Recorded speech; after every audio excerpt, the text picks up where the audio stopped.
Olá, pessoal, tudo bem? Meu nome é André e eu sou estudante da Faculdade de Direito da Universidade Presbiteriana Mackenzie e também membro do Legal Hackers Mackenzie. E hoje eu vim aqui falar para vocês um pouquinho de carros autônomos e legislação.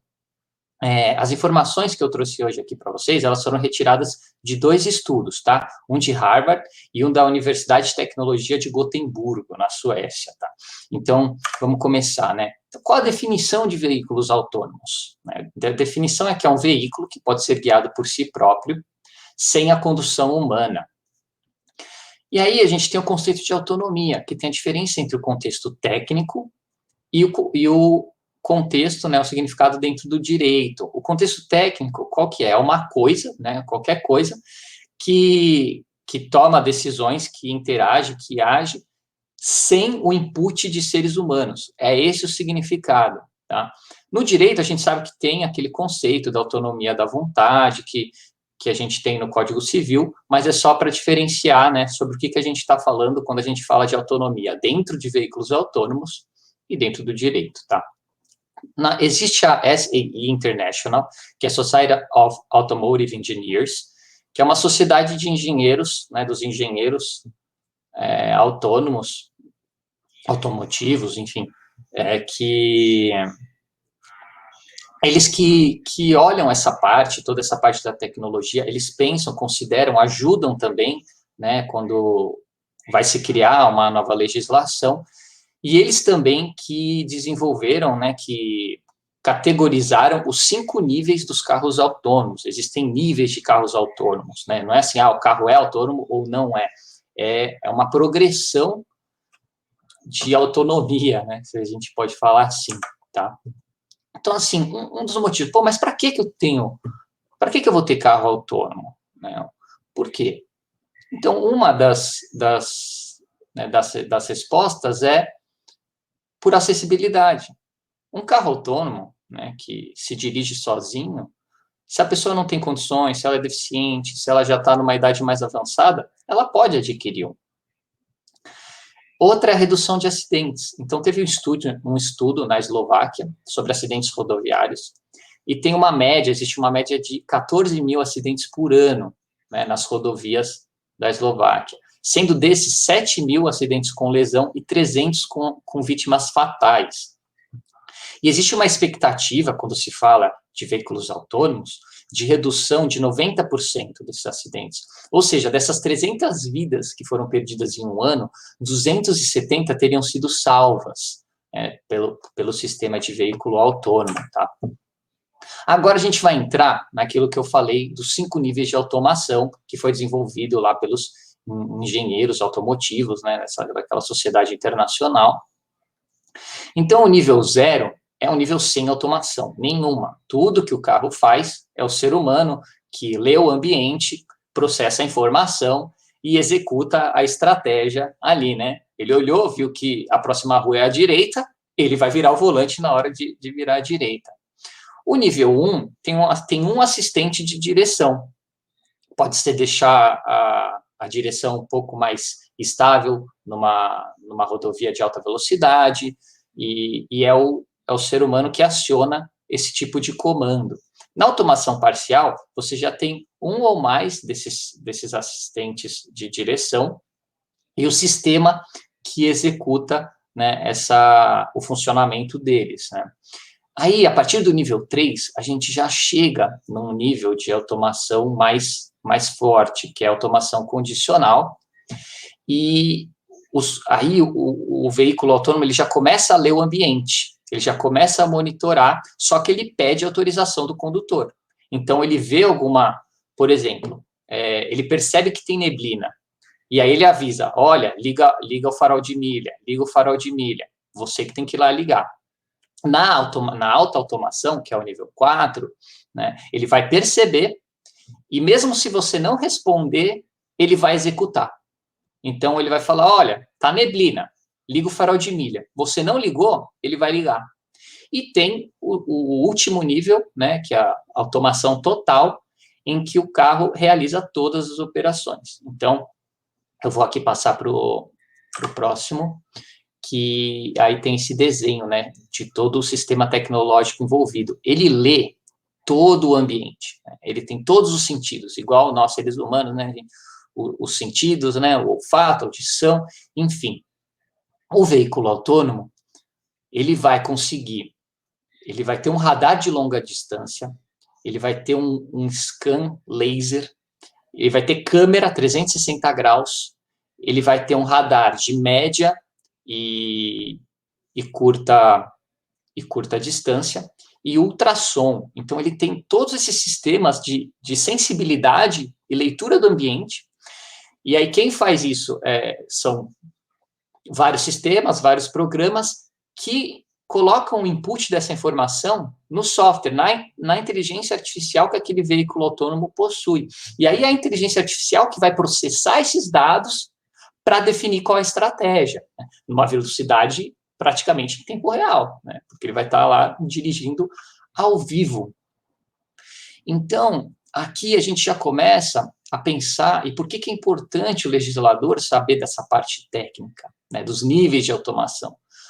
Aqui a gente já pode ter, por exemplo, alguns problemas relativos ao direito digital, como proteção da informação, proteção de dados, né? Quem que vai captar essas informações? Quem que vai ter num banco de dados? Quem que vai ter acessibilidade a essas informações? Quem que é o operador? Quem que é o controlador?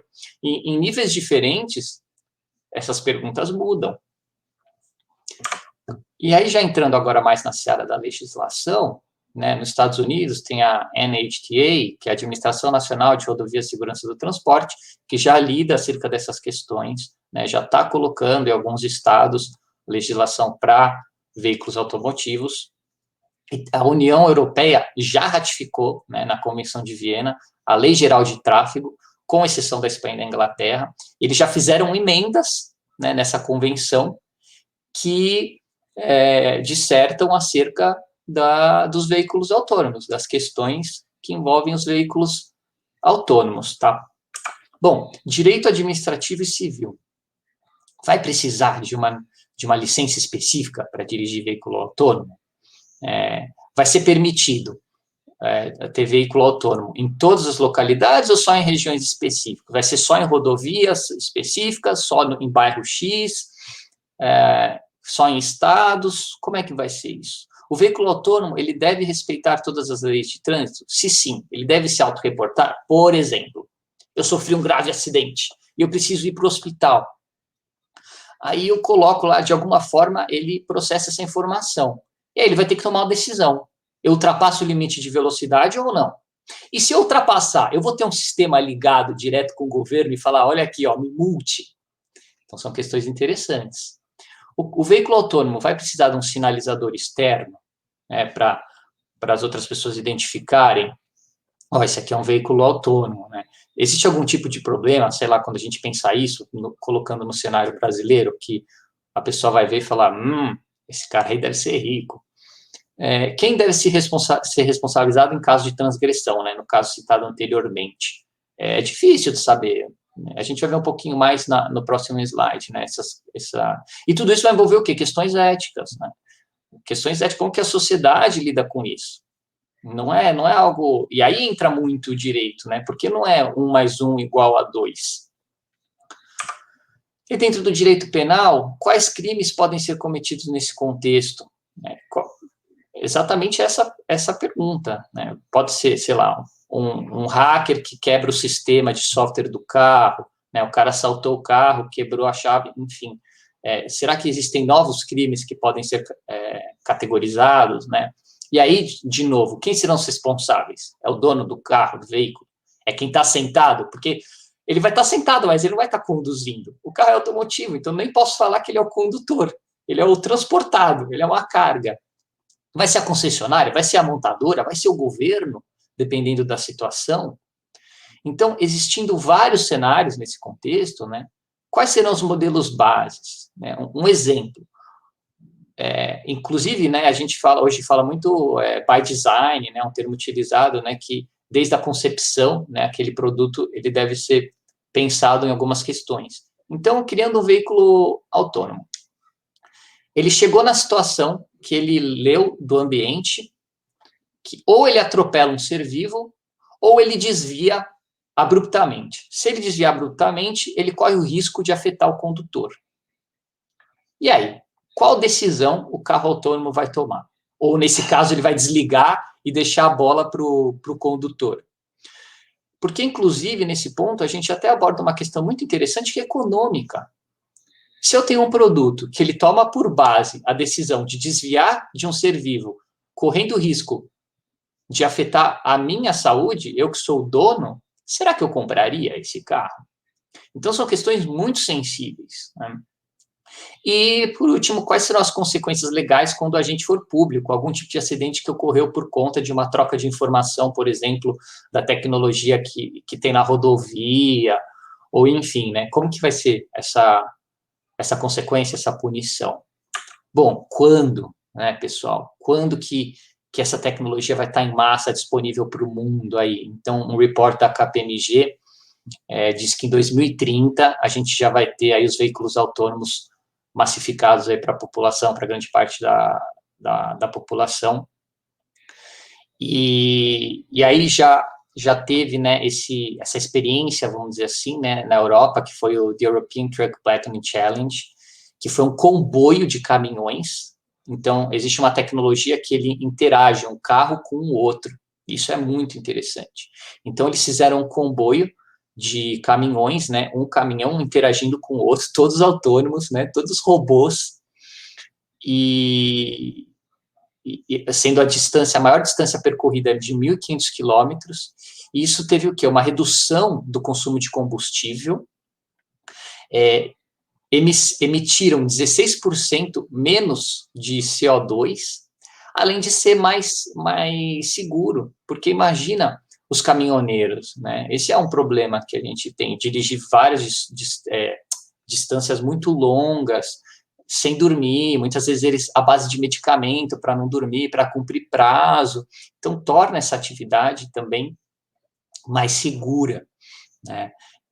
Então, assim, é muito legal, né, pensar nesse tema, porque, inclusive no Brasil, né, sendo um país de terceiro mundo, como que a gente considera isso?